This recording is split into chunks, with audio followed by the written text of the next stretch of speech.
مطلب یہ ہے کہ صلح ہو گئی، صلح کے نتیجے میں مال مل رہا ہے، جزیہ نافذ کر دیا گیا، جزیہ بھی مال فی میں تھا، کفار مال چھوڑ کر کے بھاگ گئے، کفار کا مال ہے مال فی، کہیں مال ملا،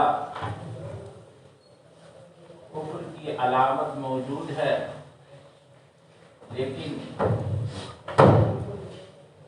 اس کا کوئی مالک معلوم نہیں، سمجھا؟ کوئی لاوارث مال ہے، متعدد شکلیں ہو سکتی ہیں، بغیر قتال کے جو مال حاصل ہوتا 10 شکلیں، مثال کے طور پر میں نے یہ چند شکلیں آپ کے سامنے ذکر کی، ساری صورتیں مال فی کی ہیں۔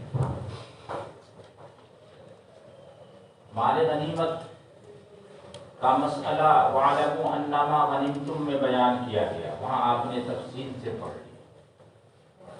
غنیمت کو 5 حصے میں تقسیم کیا جائے گا، 4 حصے مقاتلین کے مابین تقسیم کیے جائیں گے اور ایک حصہ جو خمس ہے وہ بیت المال میں جمع کیا جائے گا۔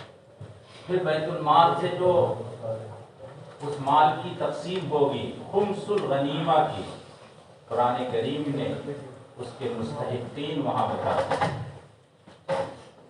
اللہ کے لیے ہے، اللہ کے رسول کے لیے ہے، اللہ کا نام تو یوں ہی ہے برکت کے لیے، اللہ کے رسول کے لیے ہے ایک حصہ، ذوی القربیٰ کے لیے ہے، اللہ کے رسول کے رشتہ داروں کے لیے، سمجھا؟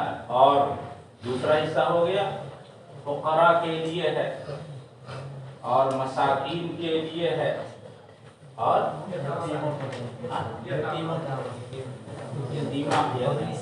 وابن السبیل مسافروں کے، سمجھا؟ یہ 5 حصے ہیں، خمس کے 5 حصے کیے جائیں گے اور 5 حصے کیے جانے کے بعد ہر ایک کو ایک ایک حصہ دیا جائے گا۔ اللہ کے رسول کا انتقال ہو گیا، اب اللہ کے رسول کا حصہ حنفیہ کے یہاں ختم ہو گیا، سمجھا؟ اللہ کے رسول کے جو اقربا رشتہ دار ہیں ان کا حصہ باقی ہے یا باقی نہیں ہے، حنفیہ کے یہاں وہ بھی ختم ہو گیا۔ اقربا کو جو ملتا تھا نصرت کی وجہ سے ملتا تھا، اب نصرت ختم ہو گئی لہذا وہ حصہ بھی ختم ہو گیا۔ حنفیہ کے یہاں جو تقسیم ہوگا وہ مال غنیمت جو وہ 3 حصے میں تقسیم، وہ اب جو ہے 5 حصے میں تقسیم نہیں ہے، دوسرے ائمہ کا اختلاف آپ نے وہاں پڑھا۔ یہ خمس الغنیمہ کا مسئلہ ہے۔ ایک دوسرا مسئلہ مال فی کا ہے، جو مال فی ہے اس سلسلے میں کیا رائے ہے؟ تو سب سے پہلی بات تو یہ ہے کہ حضرت امام شافعی رحمہ اللہ یہ فرماتے ہیں کہ جس طرح سے مال غنیمت کا خمس لیا جاتا ہے اسی طرح سے مال فی کا خمس لیا جائے گا۔ جس طرح مال غنیمت کا خمس لیا جاتا ہے اسی طرح سے مال فی کا خمس لیا جائے گا، اور خمس کے مستحقین وہی ہوں گے جو غنیمت کے خمس کے مستحق، آیا سمجھ میں آیا؟ جو غنیمت کے خمس کے مستحقین ہیں وہی کس کے مستحق ہوں گے؟ مال فی کے خمس کے مستحقین ہوں گے۔ حضرت امام مالک نہیں، اس کا سینہ یاد نہیں رکھنا، مولانا صاحب امام شافعی رحمہ اللہ۔ بقیہ ائمہ یہ فرماتے ہیں کہ مال فی کا خمس نہیں، مال فی کا خمس نہیں ہے، سمجھا نا؟ سارا مال جو ہے بیت المال میں جمع کیا جائے گا، سارا مال بیت المال میں جمع ہوگا بقیہ ائمہ کے نزدیک، لیکن حضرت امام شافعی رحمہ اللہ کی یہاں خمس جو ہے لے کر کے وہ خمس جو ہے ویسے ہی تقسیم کیا جائے گا جیسا کہ غنیمت کے خمس کو تقسیم کیا جاتا ہے، یعنی 5 حصے میں وہ تقسیم کیا جائے گا اللہ کے رسول کے لیے، ذوی القربیٰ کے لیے اور باقی دین کے لیے۔ حضرت امام شافعی رحمہ اللہ فرماتے ہیں اب اللہ کے رسول کا انتقال ہو گیا تو اب اللہ کے رسول کا جو حصہ وہ کہاں جائے گا؟ مختلف اقوال ہیں حضرت امام شافعی رحمہ اللہ کے۔ حضرت امام شافعی رحمہ اللہ کا ایک قول ہے جو لوگ جہاد میں مصروف ہیں ان کو وہ حصہ دیا جائے، جو خمس الفی، جو اللہ کے رسول کا خمس و خمس الفی، یہ کہہ لیجیے خمس و خمس الفی، فی کے خمس کا خمس جو اللہ کے رسول کا حصہ ہے وہ حصہ مجاہدین کے لیے ہوگا۔ یہ ایک رائے آیا، سمجھ میں آیا؟ دوسری رائے حضرت امام شافعی رحمہ اللہ کی یہ ہے کہ جس طرح سے خمس الغنیمہ کو تقسیم کیا جاتا ہے اسی طرح سے اس کو بھی تقسیم کیا جائے، جس طرح سے غنیمت کے خمس کا مسئلہ ہے اسی طرح سے فی کے خمس الخمس کا مسئلہ ہوگا، سمجھا؟ اور تیسری رائے یہ ہے کہ وہ جو راجح ہے ان کے نزدیک وہ یہ ہے کہ مصالح المسلمین میں خرچ کیا جائے، مصالح پل بنانے میں، کسی جگہ عمارت بنانے میں، پارک بنانے میں، سمجھا نا، میوزیم بنانے میں، علماء اور قرہ کی تنخواہ متعین کرنے میں، طلباء کی جو ہے وہ کیا ہے وہ ہاں وظیفہ وغیرہ جو متعین کرنے میں، وہ سب جو متعین آیا، سمجھ میں؟ مصالح المسلمین یہ امام کی رائے پر موقوف ہے، امام جو مسئلہ سمجھے گا اس کے مطابق ہے۔ آیا سمجھ میں؟ حضرت امام شافعی رحمہ اللہ کا مسئلہ سمجھ میں آیا مولانا صاحب؟ حضرت امام شافعی رحمہ اللہ کی ہاں یہ دو قول زیادہ راجح ہے، یا تو اس کو مجاہدین کے مابین تقسیم کر دیا جائے یا یہ ہے کہ اس کو مصالح المسلمین میں خرچ کر دیا اللہ کے رسول کے بعد۔ آیا سمجھ میں آیا؟ حضرات جمہور کی رائے، امام ابو حنیفہ، امام شافعی، امام مالک اور امام احمد رحمۃ اللہ علیہ کی رائے یہ ہے کہ فی کل کا کل امام المسلمین کی رائے پر منحصر ہے۔ امام المسلمین جیسا چاہے گا ویسا کرتے، فی میں کوئی جو ہے وہ مصرف نہیں، سمجھا ہے؟ وہ امام المسلمین کی رائے پر یہ موقوف ہے، امام المسلمین جہاں خرچ کرنا چاہے گا مصالح المسلمین میں سے وہاں وہ خرچ کر سکتا ہے، کوئی حرج نہیں ہے۔ آیا سمجھیے کیا فرماتے ہیں؟ حضرات جمہور کی یہ رائے ہے، سمجھا؟ حضرات جمہور یہ فرماتے ہیں اور اس کا خمس بھی نہیں نکالا جائے گا، اور حضرت امام شافعی رحمہ اللہ کے یہاں خمس نکالا جائے گا۔ بات مسلک سمجھ میں آیا مولانا صاحب؟ اس مسلک کو ذہن میں رکھ کر کے اب جو ہے صاحب جلالین کی بات کو سنیں۔ فرماتے وما افاء اللہ علی رسولہ، اللہ تعالیٰ نے جو اپنے رسول کو دلوایا، منہم کفار سے یا بنو نذیر سے، بنو نذیر والے جو ہے صلح پر راضی ہو گئے تھے، جلا وطن کر دیے گئے، ان کی اراضی مسلمانوں کے قبضے میں آئی، ان کے جو باقی اموال تھے سب مسلمانوں کے قبضے میں آئے۔ فی کہا جاتا ہے، فا یفی جو فیت کے معنی آتا رجوع کر، واپس آنا، یعنی یہ مال جو تھا حقیقت میں یہ مسلمانوں کی کا، یہ بنو نذیر کا نہیں تھا۔ وہ کیسے؟ بنو نذیر کے لوگ باغی ہو گئے، کس کے؟ اللہ کے باغی ہو گئے۔ جب اللہ کے باغی ہو گئے تو بحق سرکار سارا مال ضبط کر لیا، سمجھا نا؟ وہ مال حقیقت میں بنو نذیر کا باقی نہیں رہا، اللہ نے ضبط کر لیا۔ یہ الگ بات ہے کہ قبضہ ان کا رہا، سمجھا نا؟ اور پھر وہ مال اللہ تعالیٰ نے اس سے لے کر کے مسلمانوں کو دلوا دیا، اسی لیے اس کو فی بولتے ہیں۔ آیا سمجھ میں آیا؟ بغاوت کی وجہ سے وہ بحق سرکار ضبط ہے سارا مال، قبضہ جو ہے وہ دوسرے کا ہے، اللہ تعالیٰ نے وہ مال اس سے لے کر کے مسلمانوں کے حوالے کر دیا، یہ گویا کہ واپس دلوا دیا، سمجھا؟ جو اللہ تعالیٰ نے بنو نذیر سے واپس دلوایا یا اپنے رسول کو دلوایا ہے، فما اوجفتم علیہ من خیل ولا رکاب، تم نے اس پر نہ تو کوئی گھوڑا اور نہ کوئی اونٹ دوڑایا، او جب تم اسرعتم یا مسلمین، تم اے مسلمانوں اس مال کے اوپر نہیں دوڑائے ہو، تیزی سے نہیں گئے ہو. او جب یوجب ایجاب کے معنی تیز چلنا، تم تیزی سے نہیں گئے ہو، تم نے اس کے اوپر نہیں دوڑایا ہے، نہ تو گھوڑے کو اور نہ اونٹ کو. من خیل ولا رکاب، اپنی مثال کے طور پر یہ مطلب اس کا یہ ہے کہ تم کو یہ مال ملا ہے بغیر قتال کے. یہ ہے کنایہ. تم نے گھوڑے اور اونٹ کو نہیں دوڑایا ہے، یہ کنایہ ہے عدم قتال سے. جو بھی مال عدم قتال سے وہ مل جائے وہ سارا کا سارا فے کہلائے گا. یہ اسی لیے فرماتے ہیں بل رکاب یہ اونٹ کے معنی میں آتا ہے، اس کی جمع ایسے رکوب بھی آتی ہے، اور یہ خود جمع کے معنی میں استعمال ہوتا ہے رکاب جو ہے، اور اس کے جمع بھی رکوب آتی ہے. ای ابل ای لم تقاسوا فیہ مشقتا، یعنی تم نے اس میں مشقت برداشت نہیں کی ہے. یہ کنایہ ہے کہ قتل قتال کی مشقت تم نے برداشت نہیں کی ہے. ولیکن اللہ یسلط رسلہ، لیکن اللہ تعالیٰ اپنے رسولوں کو مسلط کر دیتا ہے جس پر چاہتا ہے. رسولوں کی مدد کی اور رسولوں کو مدد کر کے وہ سارا مال دلوا دیا. واللہ علی کل شیء قدیر، اللہ تعالیٰ ہر چیز پر قادر ہے. فلا حق لکم فیہ، بس تمہارا اس مال میں کوئی حق نہیں، اس مال میں تمہارا کوئی حق نہیں ہے. یہ سارا کا سارا اللہ کے رسول کے حوالے ہے. اللہ کے رسول جس طرح چاہیں اس کو خرچ کریں گے، اس میں تمہارا کچھ حق نہیں. یختص بہ النبی صلی اللہ علیہ وسلم، اللہ کے رسول اس میں یختص بہ النبی صلی اللہ کے رسول اس کے ساتھ مخصوص ہوں.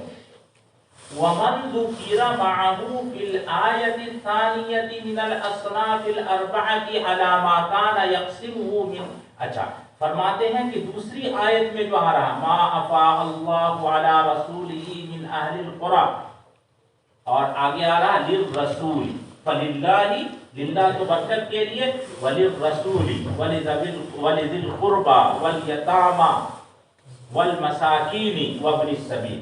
اللہ کے رسول کے ساتھ چار اور کا جو تذکرہ آ رہا ہے، ان کے لیے ہے کیا ہے، یعنی فیض مکمل نہیں، خمس الفیض. حضرت امام شافعی رحمہ اللہ، شافعی مسلک کے مطابق جو ہے کیا تفسیر ہوگی مولانا صاحب؟ یہ جو آگے جو تفصیل بیان کی جا رہی ہے وہ تفصیل جو ہے وہ فے کی نہیں ہے، بلکہ وہ کس کی تفصیل ہے؟ وہ خمس الفے کی. خمس الفے جو ہوگا وہ ان 5 حضرات کے لیے ہوگا. آیا سمجھ میں آیا مولانا صاحب؟ اور یہ تعبیر حضرات شافعیہ نے کی ہے، اور یہ تعبیر کرنا ضروری ہے. بند کرو مولانا صاحب موبائل کو، تو اتنا کیسے غافل ہو جاتے ہو مولانا؟ کس کا؟ چاند مولانا کا کیا؟ نہیں، اچھا سورج کا.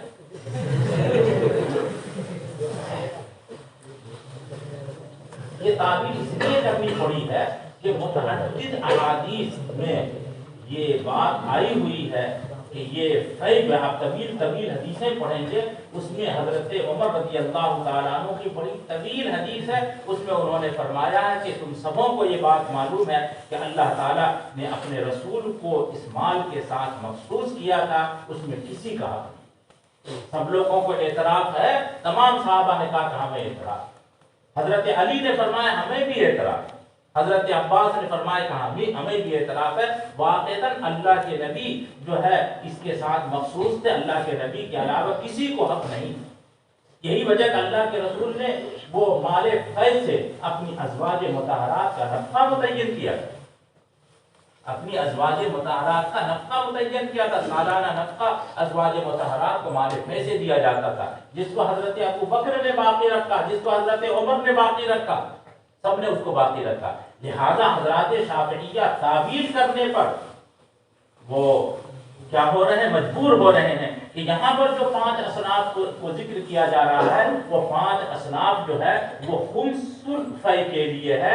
یہ خمس الفے کے لیے نہیں ہے بلکہ خمس الفے کے لیے. فے کا جو خمس ہے وہ 5 کے لیے ہو گئی. آیا سمجھ میں آیا؟ فی نفسی فے کے سلسلے میں فی جو ہے وہ 4 اخماس جو ہے، 4 اخماس کے سلسلے میں حضرات شافعیہ بھی اس بات کے قائل ہے کہ وہ سب کے لیے ہوگا۔ یہ اللہ کے رسول جو ہے وہ مصالح المسلمین میں خرچ کرتے تھے مالکانہ طور پر، مصالح المسلمین میں خرچ کرتے تھے مالکانہ طور پر، اور بعد کے خلفاء خرچ کریں گے حاکمانہ طور پر، یعنی مالک تو نہیں ہوں گے لیکن بعد کے جو خلفاء ہوں گے وہ چونکہ برسر اقتدار ہے تو حاکم ہونے کی حیثیت سے وہ خرچ کریں گے۔ آیا سمجھ میں آیا مولانا صاحب؟ اس لیے یہاں پر تعبیر کرنی پڑے گی کہ یہ جو گفتگو کی جا رہی ہے وہ 5 اصناف کی جو گفتگو کی جا رہی ہے، 5 اصناف فی کے لیے نہیں ہے بلکہ خمس الفی کے لیے ہے۔ اسی لیے دیکھیے فرماتے ہیں کہ اللہ کے نبی اس کے ساتھ خاص ومن ذکر معه، اور جو ان کے ساتھ ذکر کیے گئے ہیں دوسری آیت میں، نیچے والی آیت میں، یعنی 4 اصناف من الاصناف الاربع، 4 اصناف علی ما کان یقسمہ یا یقسمہ، جس کے مطابق اللہ کے رسول تقسیم کیا کرتے تھے، علی ما کان یقسمہ، جس کے مطابق اللہ کے رسول تقسیم کیا کرتے تھے، اللہ کے رسول اسی طرح سے تقسیم کرتے تھے۔ آیا سمجھ میں آیا مولانا صاحب؟ علی ما کان یقسمہ، یعنی کس طرح سے تقسیم کرتے تھے؟ یعنی ان لکل منہم، یعنی ان 5 میں سے ہر ایک کے لیے، ان 5 میں سے ہر ایک کے لیے خمس الخمسی۔ دیکھیے میں اسی وجہ سے کہہ رہا ہوں کہ شافعیہ کا یہ مسلک ہے خمس الخمسی، خمس کا خمس، گویا کہ فی میں خمس نکالا جائے گا اور اس خمس کو 5 حصے میں تقسیم کیا جائے گا، ایک حصہ نبی کے لیے، ایک حصہ ذوی القربیٰ کے لیے اور پھر باقی لوگوں کے لیے۔ آیا سمجھ میں آیا مولانا صاحب؟ یہ خمس الخمس کو اللہ کے رسول اسی طرح سے تقسیم، یعنی خمس کو اسی طرح سے تقسیم کرتے تھے کہ ہر ایک کو خمس ملا کرتا تھا۔ آیا سمجھ میں آیا؟ وَلَهُ صلی اللہ علیہ وسلم الباقی، اور جو خمس کے علاوہ جو باقی ہے 4 اخماس، ارے خمس نکال دیا فی کا اور باقی جو 4 خمس باقی رہ گئے تو وہ اللہ کے رسول کے لیے ہیں۔ یفعل فیہ ما یشاء، کرتے تھے اللہ کے رسول جو چاہتے تھے۔ وَآتَى مِنْهُ الْمُهَاجِرِينَ، اور اللہ کے رسول نے اس سے مہاجرین کو دیا اور 3 انصاری کو دیا ان کے فقیر ہونے کی وجہ سے، لفقرہ، یعنی جو مال بنو نذیر کا جو مال آیا ہے تو اللہ کے رسول نے انصار مدینہ کو جمع کیا۔ سعد بن عبادہ، سعد بن معاذ دونوں اپنے اپنے قبیلے کے سردار ہیں، سعد بن معاذ اور سعد بن عبادہ، اور بھی دوسرے حضرات موجود تھے، سرکردہ لوگ موجود تھے۔ اللہ کے رسول نے سب کے سامنے یہ مشورہ، ایک تجویز رکھی کہ یا تو یہ ہے کہ یہ جو مال فی آیا ہوا ہے اس کو ہم آپ کے مابین اور مہاجرین کے مابین برابر برابر تقسیم کریں، سمجھا، سب کو دے دیں، اور جس طرح سے مہاجرین آپ کے گھروں میں رہتے ہیں، آپ کے باغات میں پر قابض ہیں، سمجھا نا، انہوں نے اپنا شریک بنا لیا تھا نا انصار مدینہ نے، تو اسی طرح سے ان کا معاملہ چلتا رہے گا۔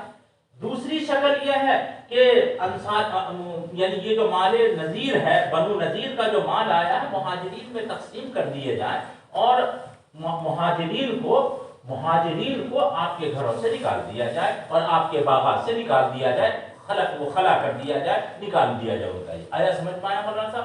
آپ کی کیا رائے ہے؟ حضرت سعد بن معاذ اور سعد بن عبادہ نے کھڑے ہو کر کے کہا اللہ کے رسول ہم اس تجویز کو پسند کرتے ہیں کہ آپ مال بنو نذیر مہاجرین کو دے دیں، اس کی جو دوسری شق ہے کہ وہ ہمارے گھروں سے نکل جائے اس کو ہم قبول نہیں کرتے، وہ ہمارے گھروں میں علی حالی باقی رہیں گے، اور جو مال بنو نذیر ہے وہ سب کے سب مہاجرین کو دے دیں۔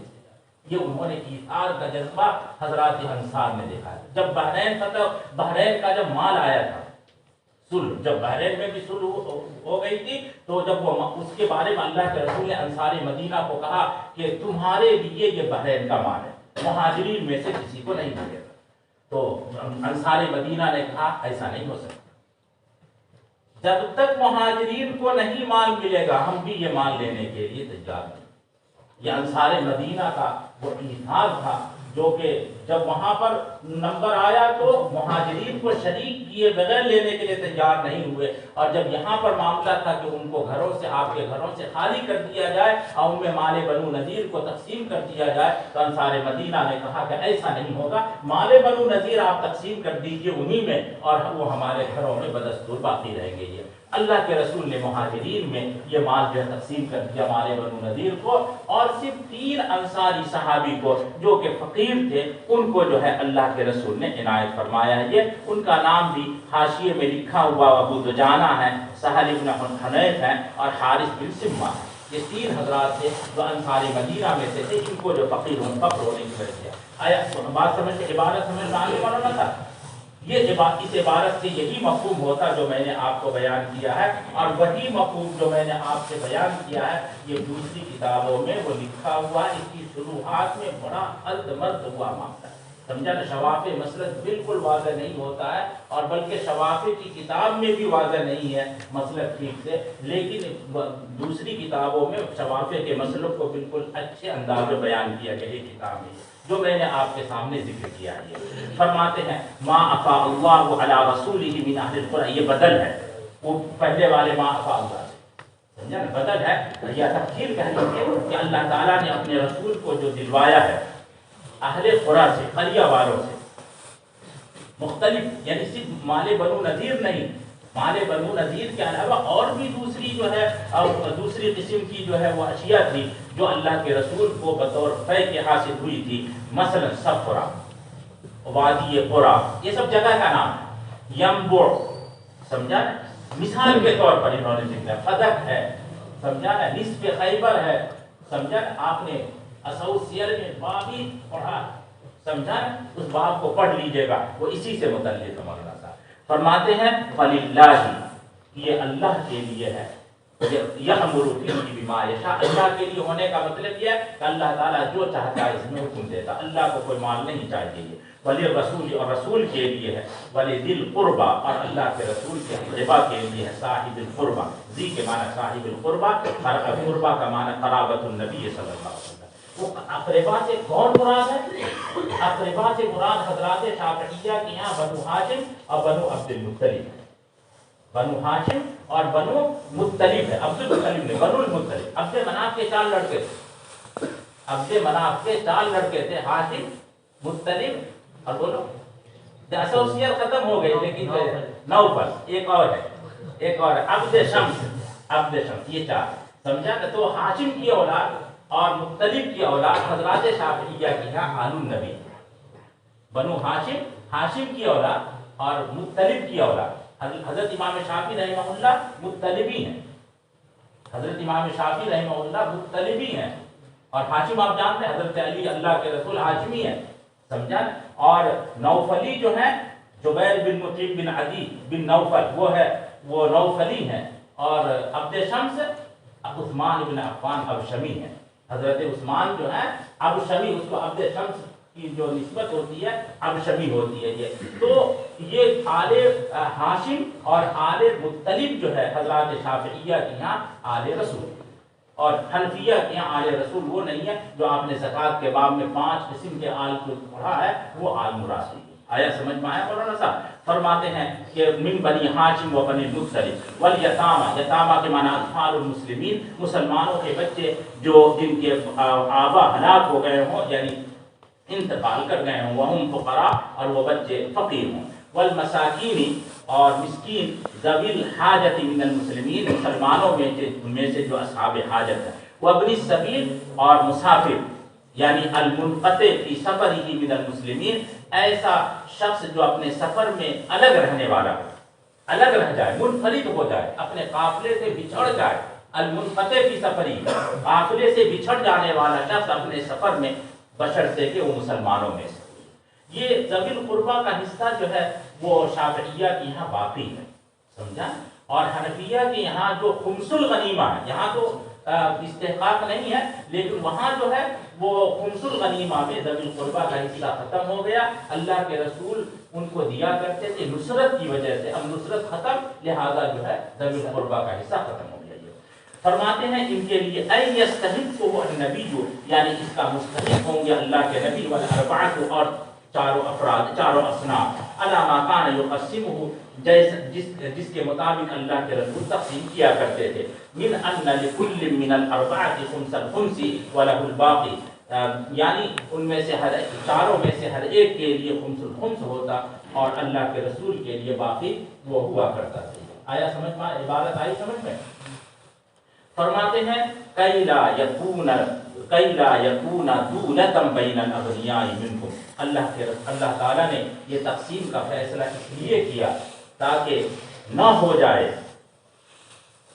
عدل بدل ہونے والا مال، دولتن عدل بدل ہونے والا مال، دولتن کی جمع آتی ہے دولن، اور دولتن کی جمع آتی ہے دول، وہ الگ ہے، سمجھا نا؟ اور دولتن کی جمع آتی ہے دول بضم الدال، عدل بدل ہونے، متداول، اسی کو کبھی یہاں کبھی وہاں کبھی وہاں، سمجھا نا؟ ایک دوسرے کے پاس جانے والا مال، سمجھا نا؟ ایک دوسرے کے مابین گردش کرنے والا مال، ایسا نہ ہو جائے اغنیا کے تم میں سے اغنیا کے مابین۔ کیا مطلب ہوا؟ مطلب یہ ہے کہ زمانے جاہلیت میں ایسے ہی ہوتا تھا، جو مال ملتا تھا وہ مال اغنیا اور رؤسا لے کر کے بیٹھ جاتے تھے اور انہی کا وہ ہو جاتا تھا، ان کے بعد ان کی اولاد کا ہوتا تھا، اولاد کے بعد ان کی اولاد کا ہوتا تھا، تو یہ اغنیا کے مابین ہی یہ مال ہوا رہا کرتا تھا۔ یہ اسلام نے اس کو ختم کر دیا اور یہ کہا کہ مال فی جو ہے وہ اغنیا کے مابین جو نہیں بلکہ ان حضرات کے مابین جو ہے وہ تقسیم کیا جائے گا۔ آیا سمجھ میں آیا مولانا صاحب؟ غنیمت میں اور فی میں دونوں میں یہ فرق ہو گیا ہے کہ مال غنیمت جو تقسیم کیا جاتا ہے خمس کے علاوہ اربعۃ اخماس جو تقسیم کیا جاتا ہے مجاہدین میں، سمجھا؟ اور یہ مجاہدین میں نہیں بلکہ جو ہے ان حضرات میں تقسیم کیا جاتا ہے۔ آیا سمجھ میں آیا مولانا صاحب؟ تو حضرت امام شافعی رحمہ اللہ نے یہ جو 4 اصناف ہے اور اللہ کے رسول کو لے کر کے 5 اصناف ہے، اس کو کس کا محمل قرار دیا؟ خمس الفی کا محل جو ہے وہ محمل قرار دیا ہے۔ حضرات حنفیہ فرماتے ہیں کہ ایسا کچھ ہے، اس کا محمل جو ہے مطلق مالف ہے، مطلق مالف ہے، سمجھا؟ جو بھی مالف ہے وہ ان کے لیے ہے اور نیچے جو آ رہا ہے وہ سب کے لیے، نیچے جو آ رہے ہیں ان سبوں کے لیے ہے اور سب کو دینے کا اختیار اللہ کے رسول پر، اللہ کے رسول کی ثواب دید پر منحصر ہے، اللہ کے رسول کی ثواب دید پر موقوف ہے، اللہ کے رسول ان میں سے جس کو چاہیں تھے، سمجھا؟ آیا سمجھ میں آیا مولانا صاحب؟ حضرات حنفیہ نے اس کی یہ تشریح کی ہے کہ مال فی کے جو خمس کا نہیں، خمس کا مسئلہ ہی نہیں، حنفیہ کیا مالکیہ کیا خمس ہے ہی نہیں، مال فی جو ہے وہ ان 5 کے لیے اور آگے جو آ رہے ہیں ان کے لیے، اور یہ سب کے سب وہ امام المسلمین کی ثواب دید پر موقوف ہے۔ امام المسلمین کس کو دینا چاہتے ہیں؟ امام المسلمین کو اختیار۔ آیا سمجھ میں آیا مولانا صاحب؟ شافعیہ نے خمس الخمس کی تقسیم کی ہے اور آگے جو آ رہا ہے اس آگے کو جملہ مستقلہ قرار دیا، آگے کو جملہ مستقلہ قرار دیا، اور حنفیہ نے آگے والے جملے کو اسی کا بدل قرار دیا، سمجھ؟ اسی کا بدل یا اسی پر عطف قرار دیا۔ آیا سمجھ میں آیا مولانا صاحب؟ اس کو ذہن میں رکھیے گا۔ فرماتے ہیں کہ وما آتاکم الرسول فخذوه وما نهاکم عنه فانتهوا، اللہ کے رسول جو کچھ تم کو دے دے فی وغیرہ میں سے اس کو لے لو اور جس سے منع کرتے ہیں اس سے رک جاؤ۔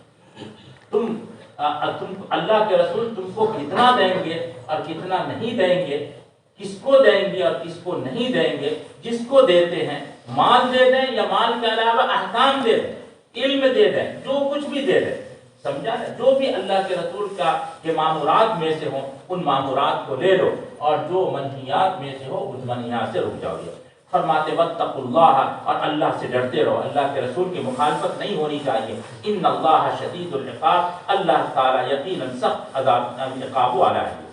للفقراء المہاجرین الذین اخرجوا من دیار، یہ للفقراء جو ہے ما قبل سے عطف بیان ہے یا کہہ لیجیے بدل ہے، مال فی ان 5 حضرات کو اور خاص طور پر ان فقراء کو جنہوں نے ہجرت کی.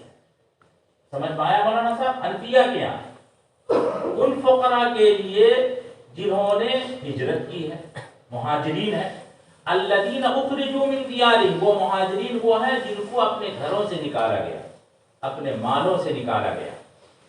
اور انہوں نے ہجرت جو کی ہے یبتغون فضلا من اللہ، اللہ کے فضل کی طلب میں ہجرت کی اور اللہ کی رضا کی طلب میں.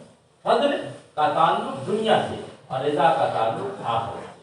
دنیا میں بھی اللہ کے فضل کے طالب ہیں اور آخرت میں اللہ کی رضا کے طالب ہیں. وَيَنْصُرُونَ اللَّهَ وَرَسُولَهُ، اللہ اور اللہ کے رسول کی نصرت کرتے ہیں. یہ ان کے صفات بیان کیے جا رہے مہاجرین کی. مہاجرین کی ایک صفت یہ ہے کہ یہ اپنے گھر سے بے گھر ہے، جو مہاجرین کی حقیقت ہے.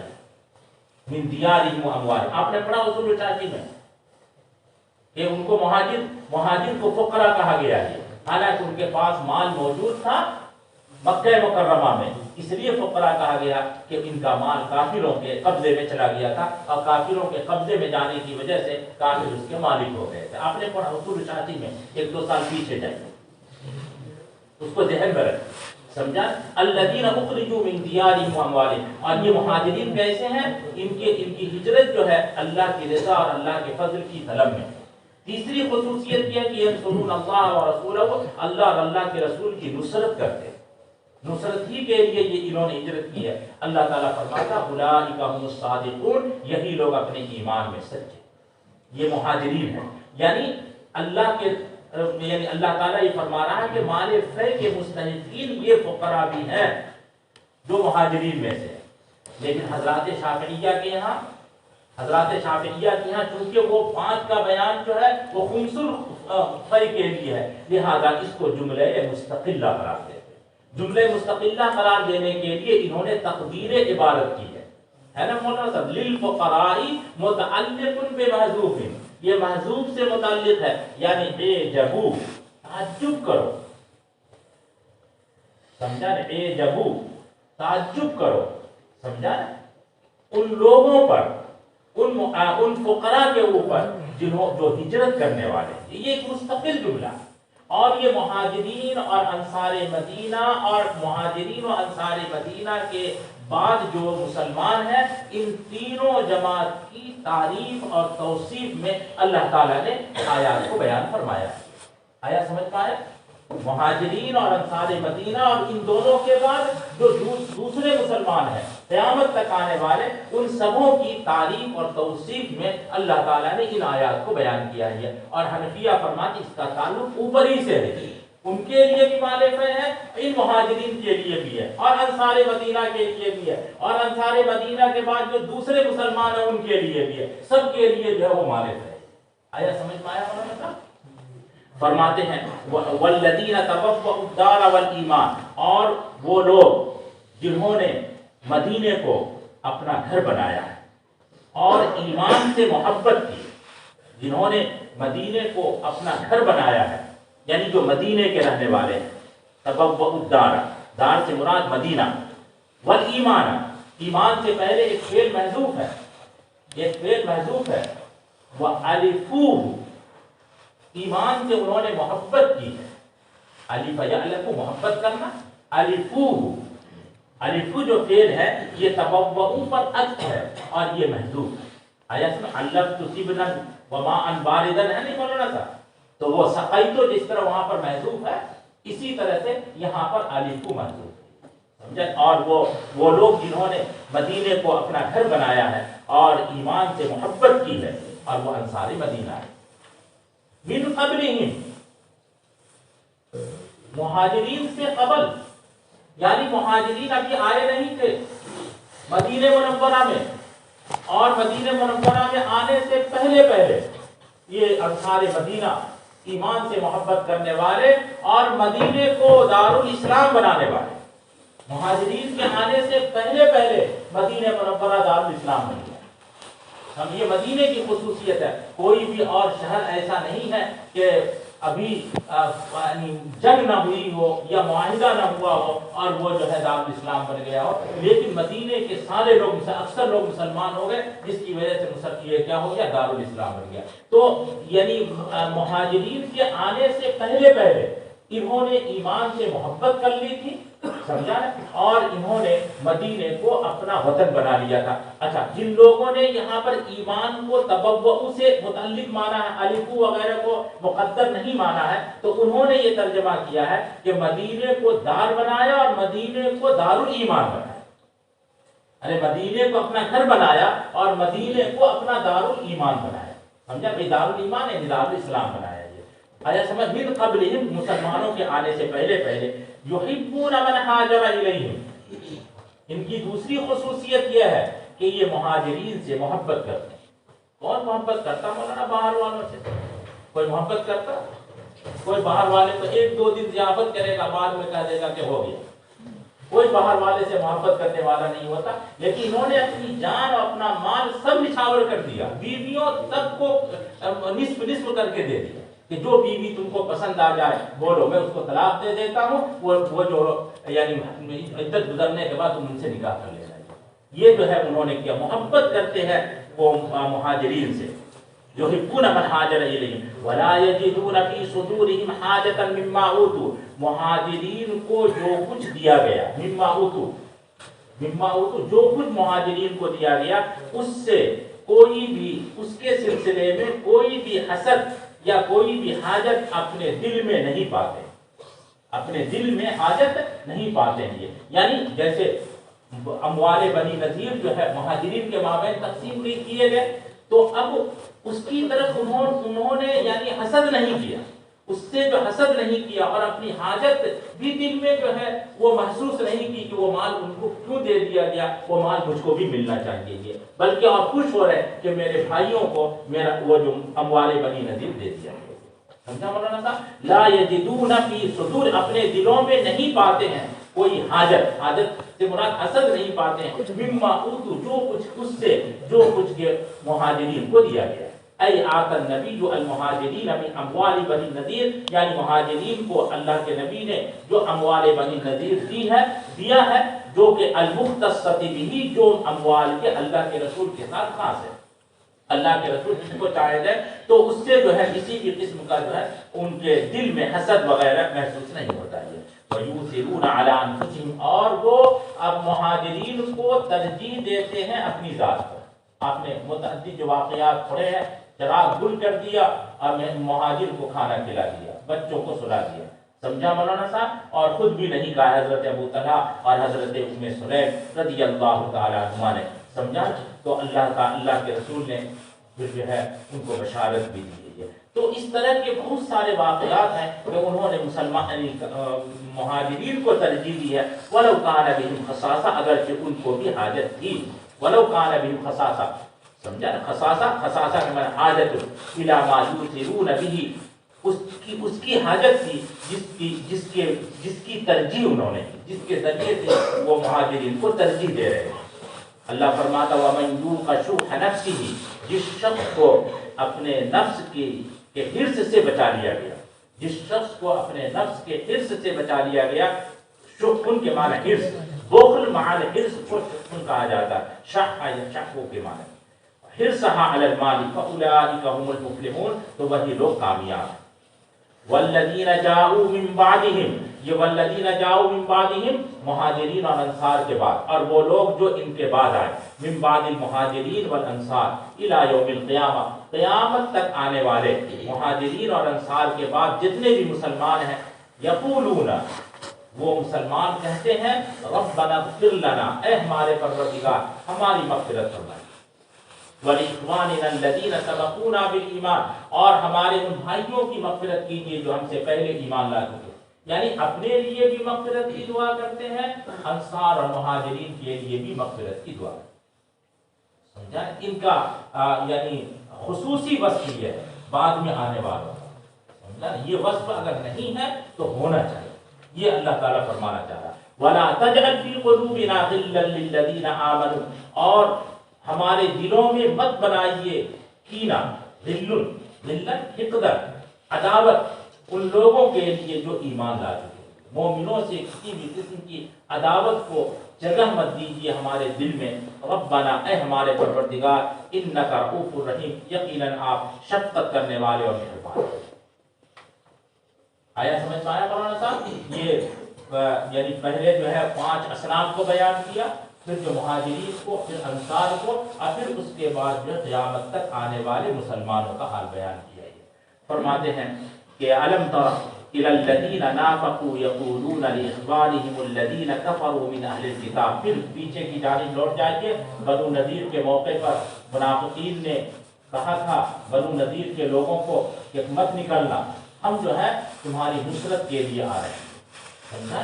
ہم تمہاری نصرت کے لیے آ رہے ہیں، تمہارے ساتھ ہم لڑیں گے، تمہارے ساتھ ہم جائیں گے، جہاں تم جاؤ گے وہیں ہم جائیں گے۔ یہ اب ان کی طرف پھر تذکرہ ہو رہا کہ کیا تم نے نہیں دیکھا ان لوگوں کو جنہوں نے منافقت کی، جو منافق تھے، کہہ رہے تھے اپنے بھائیوں سے، ان بھائیوں سے جنہوں نے کفر کیا اہل کتاب میں، وہم بنو النذیر، اور وہ بنو نذیر ہیں۔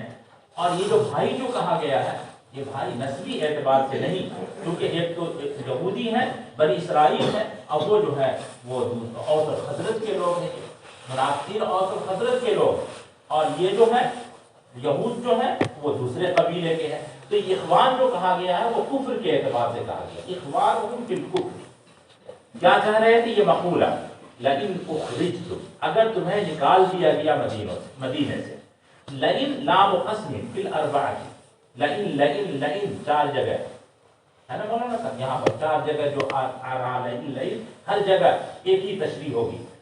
لئن اخرجتم لام قسم فی الاربعہ، اگر تمہیں مدینے سے نکال دیا گیا، لنخرجن معکم، ہم تمہارے ساتھ ہیں، ولا نطیع فیکم، اور تمہارے سلسلے میں ہم کسی کی اطاعت نہیں کریں، یعنی تمہاری ذلت کے سلسلے میں کسی کی اطاعت نہیں کریں گے کبھی بھی۔ یعنی ٹھیک ہے لا الہ الا اللہ پڑھتے ہیں، مسلمانوں کی دیکھا دیکھی ہم بھی پڑھتے ہیں، اس میں تم کی اطاعت کر رہے ہیں، لیکن باقی تم ذلیل ہو جاؤ اور تم کو ذلیل کیا جائے تو ہم اس امر میں کسی کی اطاعت نہیں کریں گے۔ سمجھا؟ لا نطیع فیکم فی خذلانکم احدا ابدا وان قتلتم، اور اگر تم سے قتال کیا جائے، یہاں پر بھی لئن قتلتم، اگر لئن قتلتم ہے اس معنی میں ہے تو پھر 5 جگہ ہو جاتی ہے۔ لئن قتلتم، لئن 4 جگہ ہے، اور یہاں پر بھی محذوف اگر لئن کو مان لیا جائے، لام کو مان لیا جائے تو 5 جگہ، اس لیے بعض جگہ پر فی المواضع الخمسہ آ رہا ہے اور بعض جگہ پر فی المواضع الاربعہ آ رہا ہے۔ فرماتے ہیں ان وَإِن قُتِلْتُمْ حُذِفَتْ مِنْهُ اللام المعطیہ، یعنی جو لام وہ لام جو کہ قسم کے لیے ہوتا ہے اس کو حذف کر دیا گیا ہے۔ لَنَنْصُرَنَّكُمْ، تو ہم تمہاری نصرت کریں گے۔ وَاللَّهُ يَشْهَدُ إِنَّهُمْ لَكَاذِبُونَ، اللہ گواہی دیتا ہے، شہادت دیتا ہے کہ جھوٹ بول رہے ہیں، بالکل نصرت کرنے والے نہیں ہیں اور بالکل آنے والے نہیں ہیں، یہ لوگ جھوٹ بول رہے ہیں۔ اللہ پھر آگے تفصیل بیان فرما رہا، لَئِنْ أُخْرِجُوا، اگر بنو نذیر کو نکال دیا جائے جیسا کہ نکالا گیا بعد میں، لا یخرجون معهم، تو یہ ان کے ساتھ نہیں نکلیں گے۔ کہاں نکلے؟ جی نہیں نکلے نا، بنو نذیر کے لوگوں کو نکال دیا گیا لیکن جو ہے یہ حضرات نہیں نکلے، یہ لا یخرجون معهم ولئن قوتلوا، اور اگر ان سے قتال کیا جائے، لا ينصرونهم، یہ منافقین ان سے قتال، ان کی نصرت نہیں کریں گے۔ وَلَئِن نَصَرُوهُمْ بِالْفَرْضِ وَالْمُحَالِ، اگر ان کی نصرت کی بھی، جاؤوا لنصرهم، یعنی بالفرض کہا گیا ہے، اگر جو ہے فرض تو محال چیز کا بھی فرض کیا جا سکتا ہے، یہ لَيُوَلُّنَّ الْأَدْبَارَ، تو یہ پیٹ پھیر کر کے بھاگ جائیں، لَيُوَلُّنَّ الْأَدْبَارَ۔ فرماتے ہیں یہاں پر 2 چیزیں، لئن لام قسم، سمجھا، اور ان، تو لام قسم کا جواب موجود ہے اور ان کی جو جزا ہے وہ محذوف۔ 2 جب عامل ہو جائے تو ایک کا عمل ہوتا ہے اور دوسرے کا محذوف ہو جاتا ہے، یہ ہر جگہ انہوں نے ذکر کیا۔ وَاسْتَغْنَىٰ بِجَوَابِ الْقَسَمِ الْمُقَدَّرِ عَنْ جَوَابِ الشَّرْطِ، جواب قسم جو کہ مقدر ہے اس کی وجہ سے جواب شرط سے استغنا کیا، جواب شرط سے استغنا کیا، فی المواضع الخمسہ، 5 جگہوں، ایک وہ جگہ بھی لے لیجیے، وَإِنْ قُوتِلْتُمْ کا بھی جگہ.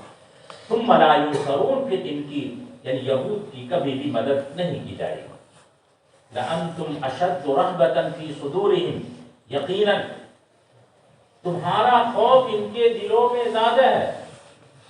تمہارا خوف، مسلمانوں کا خوف ان کے دلوں میں زیادہ ہے منافقین کے دلوں میں اللہ کے مقابلے، کیونکہ اللہ کا عقاب اور اللہ کا عذاب جو ہے مراقبہ کیوں کر رہے مولانا؟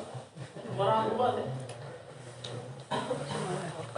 مولانا حذیفہ صاحب کی مراقبے میں ہے ہی نہیں وہ. اچھا ہے بالکل کونے میں. تو فرماتے ہیں کہ تمہارا خوف ان کے دلوں میں زیادہ ہے اللہ کے مقابلے میں. کیوں؟ اللہ کی سزا تو ابھی آ نہیں رہی اور تمہاری سزا تو ابھی آ رہی. تمہارا خوف تو ابھی ہے کہ کہیں ہم سے قتال کرنے کے لیے پہنچ نہ جائے اور ہمارے خلاف جو ہے وہ یہ لوگ نہ ہو جائیں. اس کی وجہ سے تمہارا خوف ان کے دلوں میں اللہ کے خوف سے زیادہ ہے.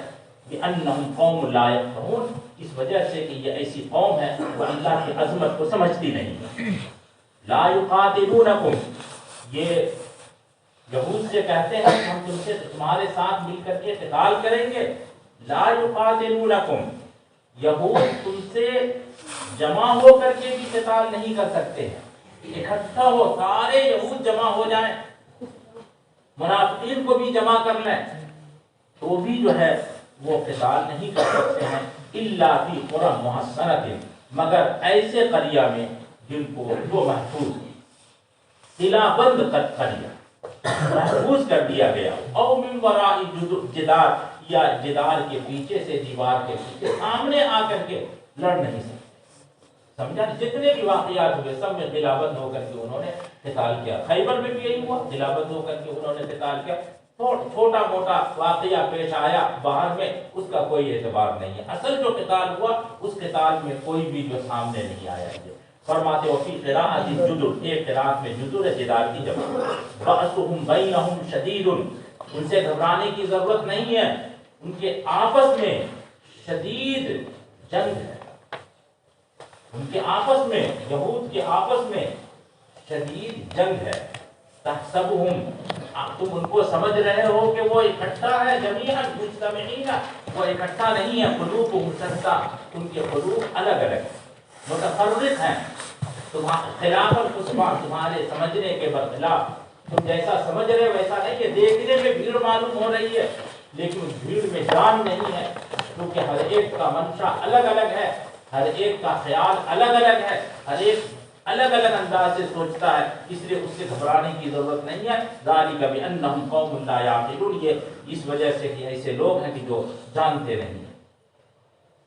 کمثل الذین من قبلہم قریبا، اب فرماتی کمثل الذین من قبلہم قریبا، یہ خبر ہے اور اس کا مبتدا محذوف.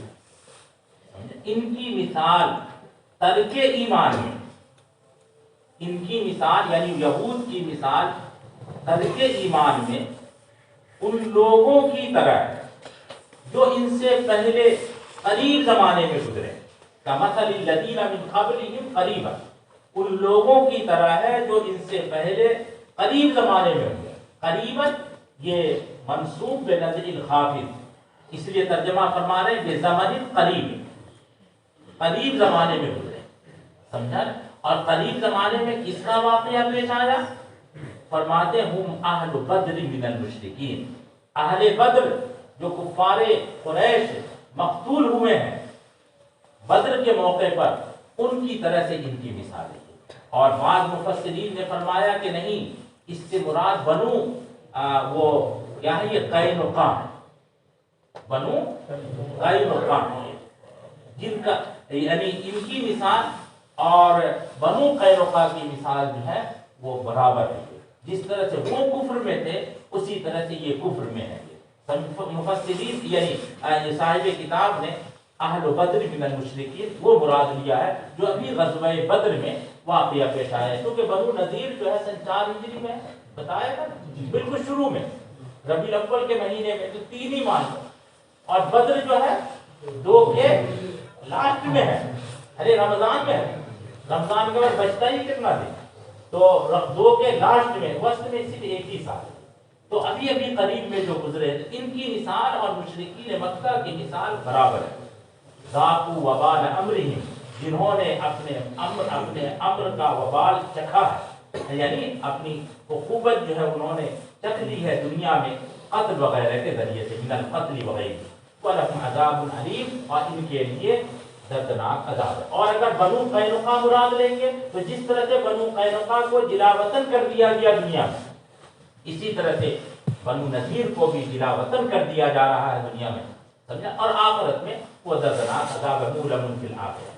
اسی طرح فرماتے ہیں کہ کمثل الشیطان ومثلهم ايضا في سماعهم من المنافقين وتخلفهم عنهم، ان کی مثال منافقین سے لڑنے کے سلسلے میں، اپنی منافقین سے الگ ہونے کے سلسلے میں، منافقین کے ان سے الگ ہونے کے سلسلے، یعنی انہوں نے کہا کہ تم جو ہے ڈٹے رہنا، ہم تمہاری نصرت کے لیے آ رہے ہیں، اور جب ٹائم ہوا تو منافقین نصرت کے لیے نہیں پہنچے۔ پہلے کہا کہ تم ڈٹے رہنا، ہم آ رہے ہیں، اور پھر جب ٹائم آیا تو پیچھے ہو گئے۔ تو اس میں جو ہے یہود کی کیفیت ایسے ہی ہے جیسے کہ کمثل الشیطان، جیسے شیطان کہتا ہے انسان سے، اذ قال للانسان کفر، کہ انسان سے کہتا ہے کفر اختیار کرو، فلما کفر، جب کفر اختیار کر لیتا ہے، قال انی بریء منک، تو شیطان کہتا کہ میں تم سے بری ہوں۔ سمجھا ہے؟ گویا کہ منافقین تمہارے لیے شیطان کی طرف، شیطان نے ورغلا دیا اور ورغلا کر کے جو ہے پیچھے ہٹ گیا۔ یہ منافقین جو ہے ورغلا کر کے پیچھے ہٹ گئے، تو شیطان کی طرف سے یہ ہے تمہارے حق میں ہے۔ سمجھا مولانا صاحب؟ وہ انی بریء منک، میں تم سے بری ہوں، انی اخاف اللہ رب العالمین، میں تو رب العالمین سے خوف کرتا ہوں، اس لیے جو ہے وہ میں جو ہے تمہارا ساتھ نہیں دے سکتا ہوں۔ یہ کذب کذب منہ وریا، یہ اس کی طرف سے جھوٹ ہے اور ریاکاری۔ فکان عاقبتہما، فرماتے دونوں کی سزا، دونوں کی سزا یعنی الغاوی والمغوی، جو دھوکہ کھانے والے، دھوکہ دینے والے ہیں، سمجھا، اور جو دھوکہ کھانے والے ہیں، غوا یغوی سے مرمیجن کے وزن مغوی، جن کو دھوکہ دیا گیا یعنی یہود، اور غاوی یعنی منافقین، ان دونوں کا انجام وقلیہ بالرفع اسم کان، اور کان عاقبتہما بھی پڑھا گیا ہے تو کانا کا اسم ہو جائے گا۔ دونوں کا انجام یہ ہے کہ انہما فی النار، یہ دونوں کے دونوں جہنم میں ہوں گے۔ آیا سمجھ میں آیا؟ کان عاقبتہما انہما فی النار، کہ دونوں کے دونوں جہنم میں ہوں گے، خالدین فیہا، اس میں ہمیشہ ہمیشہ رہیں گے۔ کذالک جزاء الظالمین، اور یہ کافروں کی جزا ہے۔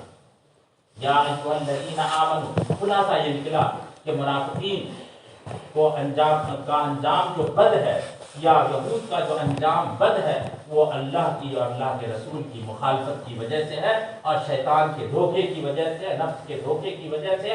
اللہ تعالیٰ خیر میں نصیحت فرماتا ہے، اے ایمان والو اللہ سے ڈرتے رہو۔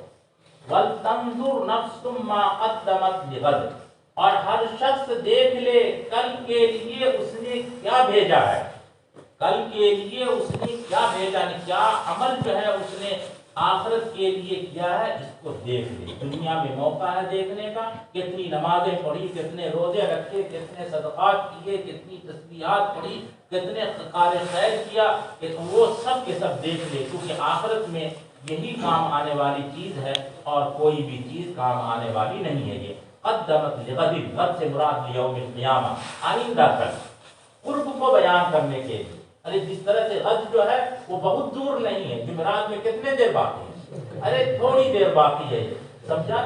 تو اسی طرح سے قرب کو بیان کرنے کے لیے، اور یہ بھی ہو سکتا ہے، یہ بھی ممکن ہے کہ جس طرح سے غد کا آنا یقینی ہے، کوئی جمعرات کے آنے میں کوئی شک و شبہ بولنا تھا، کوئی شک و شبہ نہیں ہے، اسی طرح سے قیامت کے آنے میں کوئی شک و شبہ نہیں۔ متعدد حکم اور حکمت جو ہو سکتی غد کو استعمال کرنے، جیسے غد کا آنا یقینی ہے، غد کا قرب جو ہے یقینی ہے، اسی طرح سے قیامت کا قرب اور قیامت کا آنا بھی یقینی ہے۔ واتقوا اللہ، اللہ سے ڈرتے رہو۔ پہلا والا واتقوا اللہ عبادت کرنے میں، دوسرا والا واتقوا اللہ معاصی سے بچنے میں۔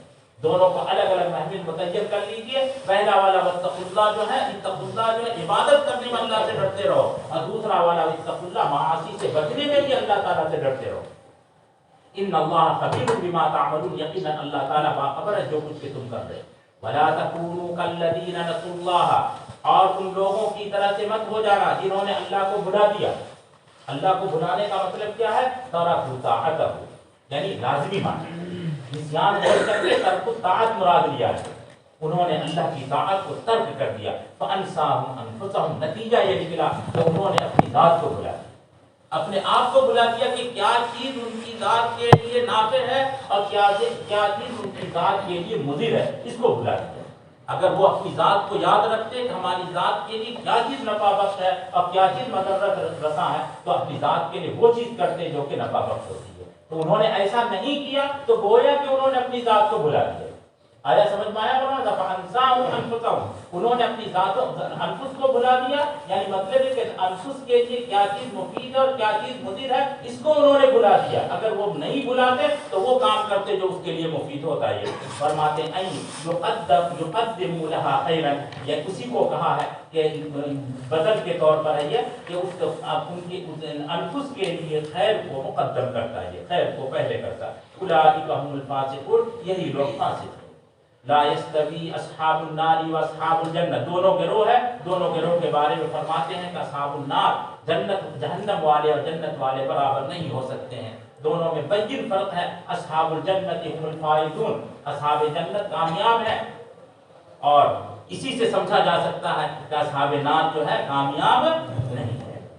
فرماتے ہیں یہ جو کچھ احکام بیان کیے جا رہے ہیں، قرآن کریم میں احکام بیان کیے جا رہے ہیں، قرآن کریم کی اتنی عظمت ہے، یہاں پر تم اس کو سرسری طور پر دیکھ رہے ہو اور قرآن کریم کی عظمت کو سمجھ نہیں رہے ہو.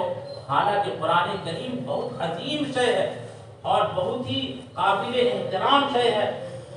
اس کی عظمت کو بیان کرتا ہے اللہ تعالیٰ. لو انزلنا هذا القرآن على جبل، اگر ہم اس قرآن کریم کو کسی پہاڑ کے اوپر نازل کرتے. کیسے پہاڑ پر نازل؟ پہاڑ کو انکار کر دیا تھا، آیا ارزنا نمانا تھا، پہلے آیا مولانا تھا. وہاں پہاڑ کے پہاڑ رہتے ہوئے جب تک اس میں عقل نہیں ہے اس وقت تک جو ہے ان کے لیے وہ مکلف نہیں ہے. اللہ تعالیٰ اس پہاڑ میں تمیز پیدا کر دیتا، عقل پیدا کر دیتا، اور عقل پیدا کر کے پھر جو ہے وہ اس پر جو کیا کرتا، قرآن کریم کو نازل کرتا. اور ایک استثناء اور یہاں پر کرنا پڑے گا کہ عقل کو پیدا کرتا، شہوات اس میں پیدا نہیں کرتا.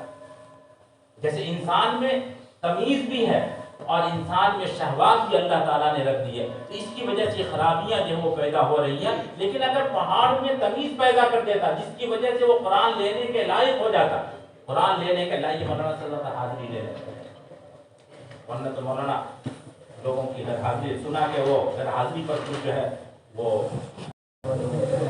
فرماتے ہیں کہ اگر کسی پہاڑ کے اوپر نازل ہوتا اور اس میں وہ شرط لگا لیجئے کہ شہوات نہیں ہے، شہوات ہوتے تو پہاڑ بھی ہماری طرح ہو جاتا، سب نے وہ بھی ایسے وہ گڑبڑ کرتا ہے، لیکن جو ہے وہ شہوات نہیں ہوتی. کل انسانی لا رأیتہ، تو تم پہاڑ کو دیکھتے دبا ہوا، جھکا ہوا دیکھتے، خاشعا، عظمت کی وجہ سے جھکا ہوا دیکھتے، متصدعا، کٹا ہوا دیکھتے، سمجھا، متشققا ترجمہ فرما رہے من خشیت اللہ، اللہ کے خوف کی وجہ سے. فتلک الامثال المذکورہ نضربها للناس، اور یہ جو آیات عجیبہ، یہ جو امثال مذکورہ ہم لوگوں کے لیے بیان کرتے ہیں تاکہ لوگ جو ہے غور و فکر کریں. لعلهم يتفکرون ويؤمنون. واللہ الذی لا الہ الا هو، وہی اللہ وہی ہے کہ اس کے سوا کوئی معبود نہیں. عالم الغیب والشہادہ، غیب کو بھی جاننے والا ہے اور حاضر کو بھی جاننے والا. السر والعلانیہ. هو الرحمن الرحیم. واللہ الذی لا الہ الا هو الملک القدوس، جو بادشاہ ہے اور قدوس یعنی طاہر ہے. اما لا یلیق بہ، ہر ایسی چیز سے جو اس کے سایہ نشان نہیں. قدوس الطاہر اما لا یلیق. یا قدوس کا ترجمہ یہ بھی کر سکتے ہیں کہ ماضی میں بھی وہ کیا تھا، طاہر تھا. سلام کا ترجمہ یہ ہے آئندہ بھی وہ طاہر ہے. صحیح تھا. سمجھا، سالم رہے گا۔ یہ انہوں نے دوسرا ترجمہ کیا ہے، یہ فرماتے ہیں جو لائق جو مناسب نہیں ہے اس سے طاہر ہے، السلام ذو السلامتی من النقائص، نقائص سے وہ سالم ہے۔ المؤمن، مومن کے معنی لوگوں کو امن دینے والا، سمجھا۔ انہوں نے ترجمہ کیا المصدق رسولہ، اپنے رسولوں کی تصدیق کرتا، ایمان سے بنا ہے، ایمان کے معنی تصدیق کیا آتے ہیں، اپنے رسولوں کی تصدیق کرنے والا ہے۔ بخلق المعجزۃ لہ، معجزہ کو ان کے لیے پیدا کر کے، معجزہ پیدا کر کے اللہ اپنے رسولوں کی تصدیق کرنے والا ہے۔ المہیمن، وہ نگراں ہے، سمجھا، یعنی من ہیمن یہیمن، ہیمن یہیمن سے اذا کان رقیبا علی الشیء، یعنی جبکہ شے کے اوپر نگرانی کرنے والا ہو۔ ای الشہید علی عبادہ باعمالہ، اپنے بندوں کے اوپر گواہ ہے ان کے اعمال پر۔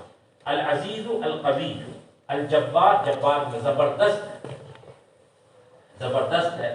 انہوں نے ترجمہ کیا جب جبر خلقہ علی ما اراد، جو اللہ کا ارادہ ہے اس کے اوپر اپنے مخلوق کو مجبور کیا۔ جبر خلقہ علی ما اراد۔ المتکبر اما لا یلیق بہ، وہ متکبر یعنی بڑائی کرنے والا ہے ہر ایسی چیز سے جو کہ اس کے شایع نشان نہیں ہے۔ سبحان اللہ، نزہ نفسہ، اللہ کی ذات پاک ہے ہر ایسی چیز سے جس کو یہ شریک کرتے ہیں۔ هو اللہ الخالق الباری، اللہ تعالیٰ پیدا کرنے خالق ہے اور پیدا کرنے والا ہے، عدم سے وجود بخشنے والا ہے۔ الباری المنشی من العدم، عدم سے وجود بخشنے والا ہے۔ المصور، اور صورت بنانے والا ہے۔ المصور، لہ الاسماء الحسنی، اس کے لیے بہت سے اچھے نام ہیں۔ التسعۃ والتسعون، 99 نام جس کے بارے میں الوارد بہ الحدیث، جس کے بارے میں حدیث وارد، 99 نام جس کے بارے میں حدیث وارد ہوگی، جو اس کو یاد کرے گا، سمجھا، حفظہا واحصاہا دخل الجنہ۔ اللہ کے 99 نام ہیں، جو اس کو یاد کرے گا، اس کو محفوظ کرے گا، وہ جنت میں داخل ہوگا۔ یہ 99 نام کی یہ فضیلت ہے، اللہ کے صرف 99 نام نہیں، اللہ کے تو ہزاروں نام، سمجھا۔ اسی لیے قید لگائیے الوارد بہ الحدیث، جس 99 نام کے بارے میں حدیث وارد ہوئی ہے وہ 99 مراد، یعنی اس کے وہ 99 نام ہے، لیکن اس کے علاوہ اور بھی بے شمار نام ہیں۔